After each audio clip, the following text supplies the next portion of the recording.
Deep in central Alaska, the Tolovana River winds for 117 miles through some of the state's richest big game habitat.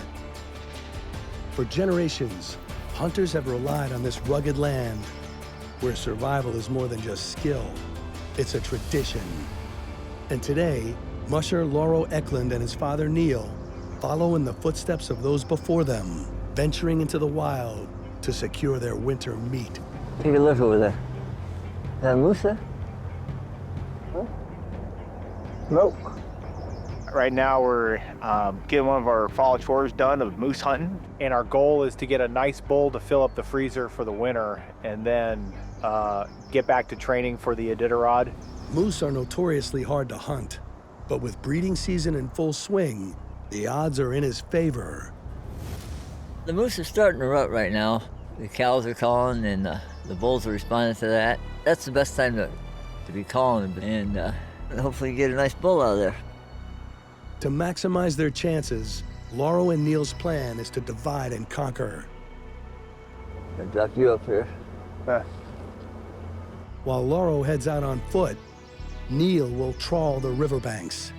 Yeah, once you get on the boat, you really gotta keep your voice down almost to a whisper. But both will need to keep a low profile. With ears 60 times bigger than a human's, moose can hear sounds from miles away. I like this open area. Oh yeah. Looks like some tracks, some older tracks. Good sign. Probably a week old, a few days though, but we got some activity around here. I think I might post up right about here. There's a couple birch trees here. Let's see if I can get the birch bark off of them and make a call with it. For thousands of years, native hunters have used birch bark to call in moose at a distance. You want a live tree when you're doing it. By stripping away the flexible bark and working it into a cone, hunters create a natural megaphone that amplifies their calls. I was shown this by my dad. My dad learned this when he first came up to Alaska. But really, this has been around forever. Like you'll see them all over Alaska. You'll see scars on the tree, and then after a while, it actually will start to heal itself and grow back. Once I get the bark off, I'm gonna make it into a cylindrical funnel, and I'm gonna use tape to cinch it all together. All right, so we'll try for moose for a while. Hopefully we can sound like a cow and get bull here.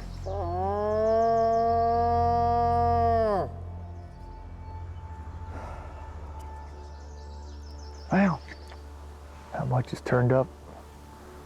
I think this is enough time at this spot.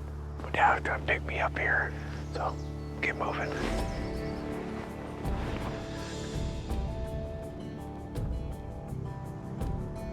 See anything? Nothing yet. I've been traveling up and down the river, and I've seen a lot of really nice places. So all we need now is to see an actual bull. So we're gonna try drifting down the river. We're gonna drift a little while and call, and if they're close to the shore, they're gonna come out and you'll see them. So we hope for the best doing this. By drifting downstream, Lauro and Neil can cover a wider territory in virtual silence, while allowing Lauro's cow call to ring out for miles.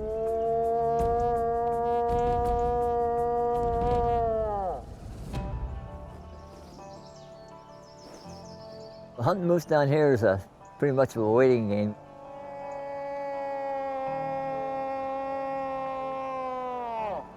All you can do is call and keep working on it and see what happens.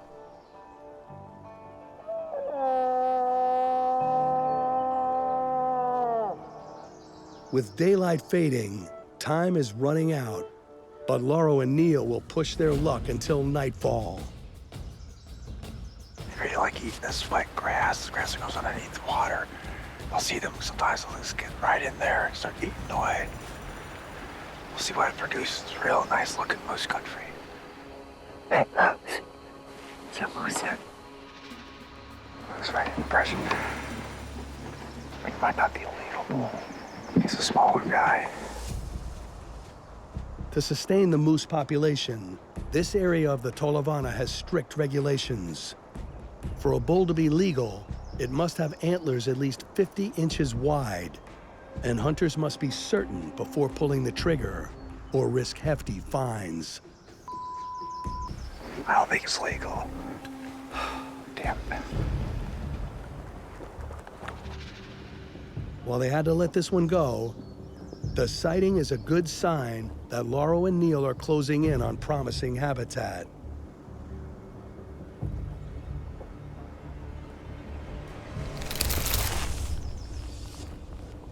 Oh, there's a second one right in there, Dad. There's a second one right in there. You sure? Yeah, I heard the steer crashing in that woods right there. I can see him. It was right in the brush. Hey, come on. Let's Go. Come on.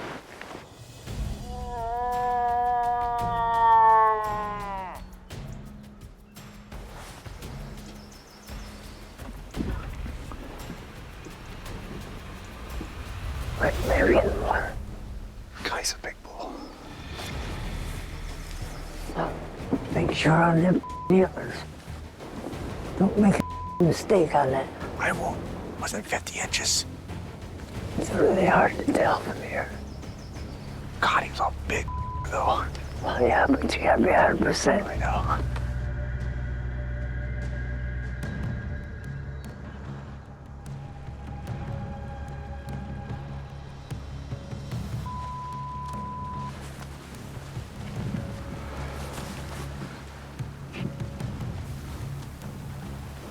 Can't make a mistake. I know. I can't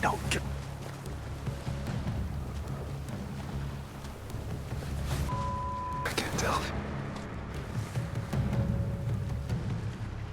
At first, he looked like a huge bull. His antlers looked big and legal, but when he came out broadside and we got a good look at him, and you can tell when a bull was big enough. This guy wasn't. He wasn't 50 inches, and so we had to pass on him.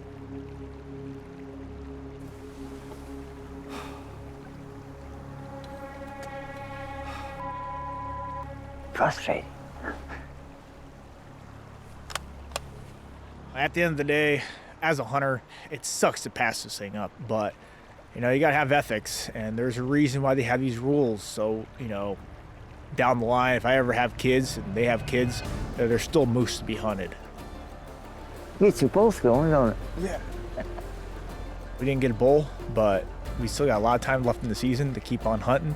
And hopefully, you know, something turns up.